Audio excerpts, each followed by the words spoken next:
হাত পা বাঁধা যুবকের অর্ধনগ্ন দেহ উদ্ধারকে কেন্দ্র করে রহস্য শামশেরগঞ্জে। শনিবার সকালে শামশেরগঞ্জ থানার জয়কৃষ্ণপুর পেট্রোল পাম্প সংলগ্ন 12 নম্বর জাতীয় সড়কের পাশে ঝোপ জঙ্গল থেকে উদ্ধার হয় ওই যুবকের মৃতদেহ। নিহতের নাম মিরাজুল হক। জানা গিয়েছে সকালে পাট ছড়ানোর কাজে বেরিয়েছিল ওই যুবক, তারপরে উদ্ধার হয় তার দেহ।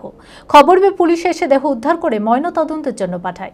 পরিবারের অভিযোগ হত্যা করা হয়েছে তাকে। গোটা ঘটনা তদন্ত শুরু করেছে শামশেরগঞ্জ থানার পুলিশ।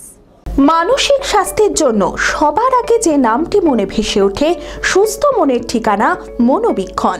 যোগাযোগ নাম্বার 7477799513। শনিবার সকালে শামশেরগঞ্জ থানার জয়কৃষ্ণপুর পেট্রোল পাম্প সংলগ্ন 12 নম্বর জাতীয় সড়কের পাশে ঝোপ জঙ্গল থেকে উদ্ধার হয় এক যুবকের অর্ধনগ্ন দেহ। নিহতের নাম মিরাজুল হক, বাড়ি জয়কৃষ্ণপুর। জানা গিয়েছে সকালে পাট ছড়ানোর কাজে বেরিয়েছিল ওই যুবক, তারপরে উদ্ধার হয় দেহ। হাত পা বাঁধা অবস্থায় পড়েছিল, ভাঙা রয়েছে হাত পা এবং শরীরে একাধিক আঘাতের চিহ্ন রয়েছে বলে অভিযোগ। খবর পেয়ে পুলিশ এসে দেহ উদ্ধার করে ময়নাতদন্তের জন্য পাঠায়। পরিবারের অভিযোগ হত্যা করে রাস্তার পাশে দেহ ফেলে রাখা হয়েছে।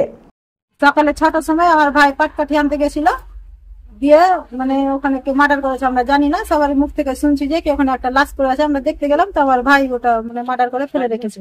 শত্রুতা সেরকম ছিল না, জানি না ওর বাইরে বাইরে শত্রুতা আছে, ওটা আমরা আছে কি না আছে আমরা জানি না বাড়ি থেকে, কিন্তু আমাদের বাড়ি থেকে ফ্যামিলি থেকে কারোর শত্রুতা নেই। কিভাবে দাবি করবো যে কি ওর গায়ের শরীরের কাটার চিহ্ন দেখে আমরা বলছি যে ওটা মার্ডার করেছে, অ্যাক্সিডেন্ট নয়। ওটা রোডের পাশে ফেলে রাখলেও ওটা অ্যাক্সিডেন্ট নয়, ওটা মার্ডার কেসই আছে। পথ দুর্ঘটনা নাকি হত্যা তা খতিয়ে দেখতে গোটা ঘটনার তদন্ত শুরু করেছে শামশেরগঞ্জ থানার পুলিশ। এটা কি মার্ডার করা হয়েছে, অ্যাক্সিডেন্ট হলে তো এরকম হতো না। মুখে করা হয়েছে, মারা হয়েছে, মুখটা ভালোভাবে চেনা যাচ্ছে না। তার দেখলাম আমি যেটা ছবি এসে দেখলাম যে ওর পায়ে কিছু চোট আছে আর হাতে চোট আছে। বাড়ি থেকে সকালে বেরিয়েছে পাট ছাড়ানোর উদ্দেশ্যে। অনেক তারার মাঝে রামধনু রঙে যেখানে সবাই সাজে।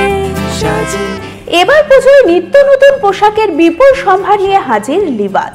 সপরিবারে আসুন লিবাসে, পছন্দ করে নিয়ে যান sari, churidar, kurti, lehenga, ladies jeans, latest designer bag. এছাড়াও বাচ্চাদের রকমারি পোশাক, বড়দের jeans pant, cotton pant, shirt, T shirt, coat, safari, panjabi. Libas কাটাই বহরমপুর, মুর্শিদাবাদ।